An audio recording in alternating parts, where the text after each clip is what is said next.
All India દલિત action committee તાલુકાનો પ્રથમ વિદ્યાર્થી તેજસ્વી તારલા સન્માન કાર્યક્રમ યોજાયો. ઓલ ઇન્ડિયા દલિત એક્શન કમિટીના ગુજરાત પ્રદેશ પ્રમુખ તેમજ રાષ્ટ્રીય મહામંત્રી પરમાર પ્રવીણભાઈ માધાભાઈ દ્વારા ખૂબ જ સુંદર આયોજન કરવામાં આવ્યું. આ પ્રસંગે નવીન નોકરી મળી હોય તેઓનું સન્માન કરવામાં આવ્યું તેમજ 2023માં નિવૃત્ત થયેલ કર્મચારીઓનું સન્માન કરવામાં આવ્યું તેમજ બાળકોને પ્રોત્સાહિત કરવા માટે ધોરણ 10, 12 અને પ્રથમ, બીજા અને ત્રીજા ક્રમે આવનાર બાળકોને શિલ્ડ, બેગ, મેડલ, ચોપડા વગેરે આપી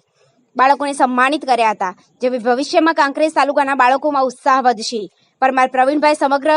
દલિત સમાજના બાળકોનું સન્માન કર્યું, જેમાં વાલ્મીકી સમાજ, વણકર સમાજ, શ્રીમાળી સમાજ, ચમાર સમાજ અને અનુસૂચિત જાતિમાં આવતા દરેક બાળકો તેમજ નિવૃત્ત થયેલ કર્મચારીઓનું ખૂબ સુંદર રીતે સન્માન કર્યું.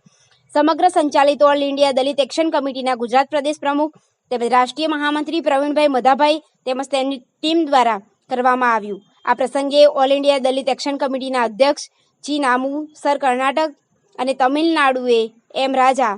સર રાષ્ટ્રીય મહામંત્રી તેમજ થરા નગરપાલિકા પ્રમુખ તેમજ રાજવી પરિવારના પૃથ્વીરાજસિંહ બાપુ,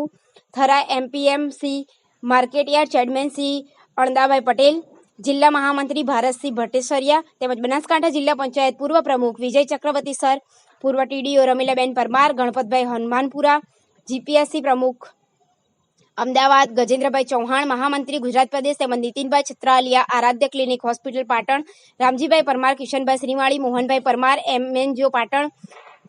જગસીભાઈ પુનડિયા, ખેતીવાડી અધિકારી દાંતીવાડા તેમજ ઓલ ઇન્ડિયા દલિત એક્શન કમિટી કાંકરેજ તાલુકાના ક્વિનિયર હાજર રહી કાર્યક્રમની શોભા વધારી હતી.